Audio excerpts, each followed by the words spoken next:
Olá pessoal, bom dia. Estamos aí para mais uma videoaula sobre animais agora, para o sexto ano. Então vamos introduzir, vamos entrar dentro do reino Animalia, certo? Então precisamos caracterizar inicialmente o que é um animal, tá? O que é que eles compartilham, o que é que todos os organismos que estão inseridos dentro do reino Animalia compartilham entre si, quais características. Então, de início, eles vão apresentar uma célula eucariótica. Né? O que é uma célula eucariótica? É aquela célula que o núcleo ele é organizado. Vai apresentar a membrana nuclear, que a gente chama de carioteca, né? Guardando todo o material genético ali dentro desse núcleo. São pluricelulares, ou seja, são organismos formados por mais de uma célula, né? São várias células. São heterótrofos, ou seja, não produzem seu próprio alimento, precisam de uma fonte externa de energia para garantir suas necessidades fisiológicas. E apresentam movimento em ao menos uma fase do seu ciclo de vida. Né? Alguns organismos, alguns animais que a gente vai ver nessa aula de hoje, eles são fixos, a gente chama de organismos sésseis, certo? Mas dentro do seu ciclo reprodutivo, em algum estágio, né, eles vão apresentar uma locomoção. Geralmente, para esses animais que são fixos, que são paradinhos lá, que são sésseis, eles apresentam a sua locomoção no estágio larval, no estágio de larva. Posteriormente, ele se fixa no substrato e ali tem toda a continuidade do ciclo de vida parado. Tá? Em relação à diversidade dos animais, nós podemos dividir o grupo aí, o reino Animalia, de acordo com algumas características, né? Mas como o nosso livro propõe, vamos dividi-lo aí em dois grandes grupos: o grupo dos vertebrados e o grupo dos invertebrados, certo? Como a gente bem sabe, o que diferencia esses dois grupos aí é a presença da coluna vertebral dentro do primeiro grupo, que são os vertebrados. Certo? O gráficozinho aqui, ele mostra, eu coloquei para ele retratar a distribuição média, né, de todos os organismos que estão aí dentro do reino Animalia, ou uma grande maioria deles. E a gente vê que um grande percentual está dentro do grupo dos artrópodes, que está representado pelos insetos aí. Tá? Então a gente tem uma grande variedade dentro desse grupo de invertebrados, mas que é conteúdo para uma próxima aula. A gente vai ver o que foi que se deu dentro desse grupo para ter esse sucesso aí, essa grande quantidade de espécies, de organismos atualmente, certo? Mas vamos partir do princípio inicial da divisão do reino Animalia no grupo dos vertebrados e no grupo dos invertebrados, certo? E na aula de hoje a gente vai iniciar falando sobre os invertebrados, certo? Dos invertebrados que nós vamos ver hoje, são pertencentes a esses quatro grupos aí, esses quatro representantes: os poríferos, os cnidários, os platelmintos e os nematóides, certo? E a gente vai ver características relacionadas a cada um desses animais, tá? O primeiro grupo, como eu pontuei, são os poríferos. Como o próprio nome já diz, são animais que o seu corpo apresenta diversos poros, um corpo dotado de poros. São conhecidos popularmente como as esponjas do mar, certo? Então, são animais sésseis, ou seja, são fixos, formam colônias, vê que a gente encontra aqui um grupo de poríferos, são vários poríferos aqui juntinhos. E de acordo com o seu formato, com a estrutura corporal, nós podemos classificá-los aí em três tipos: poríferos do tipo ascon, que é esse formato aqui, semelhante a um jarro, um vaso, enfim, é um formato mais simples, digamos assim. O sicon, que é aquele que as suas paredes apresentam todo um dobramento, certo? E o leucon é o que a gente tem aí uma complexidade maior, tá? Então, os poríferos, em acordo com o seu formato, ou como a gente chama de um sistema aquífero, como é que a água ela percorre ali dentro do corpo dele, nós podemos classificá-los em ascon, sícon e leucon, certo? Mas tanto ascon, quanto sícon, quanto leucon vão apresentar algumas estruturas, algumas organelas, certo? Que são específicas. Inicialmente, né, o que a gente precisa observar? Que o porífero ele apresenta uma abertura apical, que a gente vai chamar de ósculo, e essa cavidade interna nós vamos chamar de átrio, certo? Ou aqui é espongiocele, certo? Então, o ósculo é a cavidade ali, é a abertura de saída da água, e o átrio é a cavidade interna desse animal, tá? Então, em relação às células, nós vamos destacar os porócitos, vamos destacar os coanócitos e vamos destacar os amebócitos, certo? Falando aí dos porócitos, inicialmente, é a célula que dá o nome ao grupo, né? Porócito, porífero. Então, o porócito é uma célula que apresenta um canal, né, que vai comunicar a água no meio externo, fora do corpo do animal, com o meio interno, certo? Então, o canal de comunicação da água.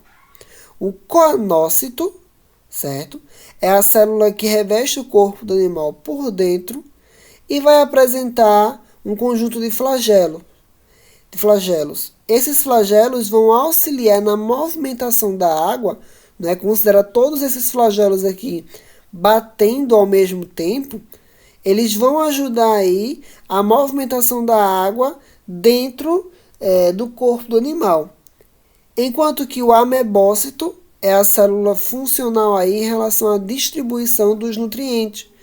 Então, tudo que o animal precisa de nutriente, de gases, para que o seu corpo funcione, ele retira da água, né? Então, a água ela entra por meio do porócito dentro do corpo do animal.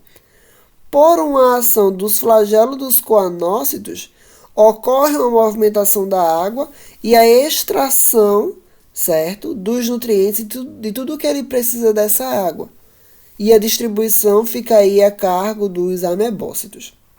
Depois que a água não lhe serve mais, já retirou tudo o que ele queria, ela é liberada do corpo do animal por meio do ósculo, certo? Então, ósculo é a abertura principal, digamos assim, e apical do corpo do animal, e o átrio é a cavidade interna, certo? E as células funcionais aí, porócitos, coanócitos e amebócitos, ok?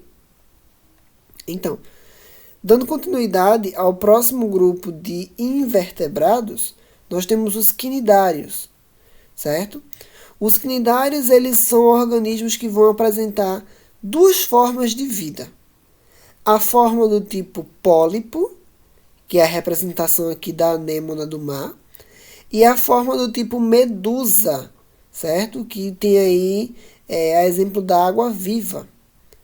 A forma de tipo pólipo é uma forma de vida fixa, certo? Céssio lá no substrato, assim como os poríferos. Enquanto que as medusas vão apresentar a vida livre. Tá? Então a gente vê aqui a organização do corpo dos dois. Não é tão diferente. Se a gente aguçar nossa imaginação, a gente vai ver que a medusa é como se fosse um pólipo de cabeça para baixo, certo? E o que vai o que vai apresentar destaque aí para esses organismos são os seus tentáculos. Os seus tentáculos são estruturas de defesa e captura de alimento, né? A gente vai ver no próximo slide como é que funciona a captura de alimento e a defesa desses organismos, tá? Essas funções que eu pontuei antes, captura de alimento e defesa, vão acontecer por meio dessa estrutura aqui, os cnidoblastos, que também dão nome ao grupo, né? Como porócito dá nome ao porífero. Então, o cnidoblasto, ele vai apresentar um filamento urticante, certo? Que é o cnidocílio.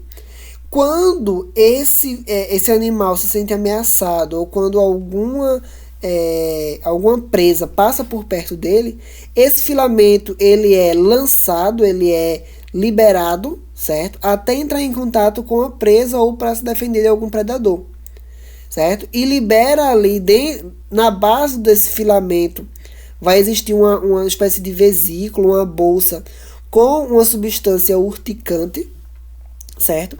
Que vai ter aí a função, vai conseguir paralisar a presa para que a presa seja trazida para a boca do animal e sirva de alimento para ele, né?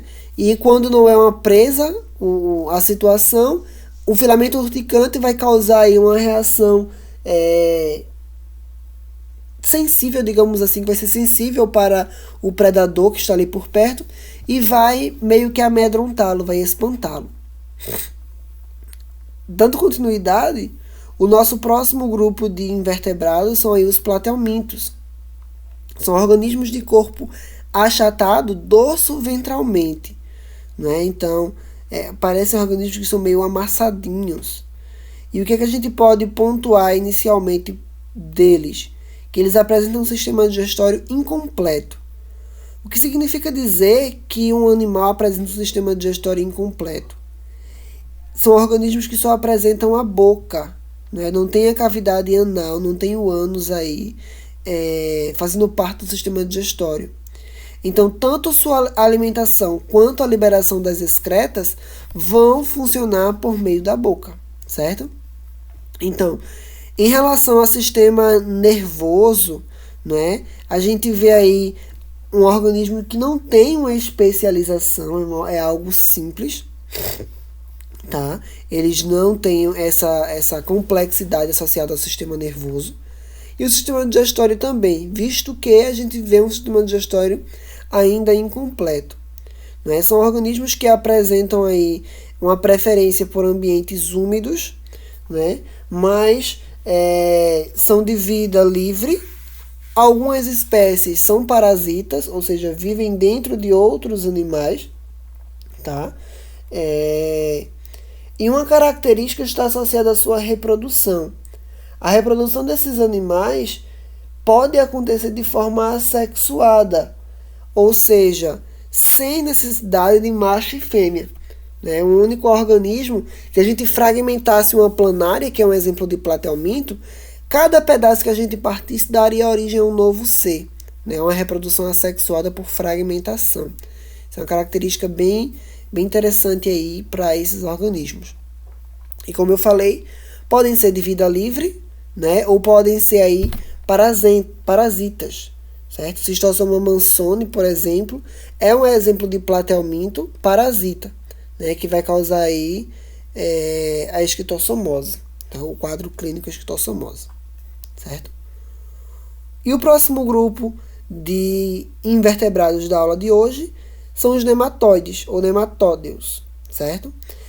Com relação aos platelmintos, a gente já enxerga uma certa evolução, porque o sistema digestório já passa a ser classificado como completo. Ele vai apresentar a boca e o ânus, certo? Nesse caso, nós estamos falando de animais de corpo cilíndrico, certo? Em sua grande maioria parasitas, tá? E que vão apresentar uma estrutura de proteção que reveste todo o seu corpo, que é a cutícula. Né? Então, garante a eles aí uma força maior, digamos assim, para sobreviver dentro de outros organismos, a nível de intestinos, de estômago ou de outro órgão, que produza naturalmente ali uma certa defesa. Né? Quando a gente fala de sistema digestório, nós temos os sucos digestivos que, se não tiver uma proteção, acaba sendo prejudicial. Né? Então, essa cutícula que o nematóide apresenta, um nematóide parasita, né, vai lhe garantir uma resistência maior dentro daquele animal. Né? Um exemplo de nematóide bem comum é o Ascaris lumbricoides, que vai causar a conhecida aí, a popular lombriga. Né? É um exemplo de nematóide, certo? Que vai apresentar essa cutícula e tudo mais como estrutura de proteção em seu corpo, certo? Então, pessoal, para invertebrados existem outros grupos, certo? Obviamente não são esses 4, poríferos, cnidários, platelmintos e nematóides apenas, certo? Mas para a aula de hoje, a gente finaliza com nematóide, certo? Na próxima aula a gente volta com outros grupos de invertebrados, caracterizando eles aí e compreendendo basicamente aí o funcionamento do seu corpo e sua relação com o ambiente. Espero que vocês tenham compreendido. Caso não tenham compreendido, é só entrar em contato, certo? Dá uma sinalizada aí, que a gente está aí disponível para explicar, para sanar possíveis dúvidas, certo? Então, um forte abraço e se cuidem. Tchau, tchau. E até a próxima.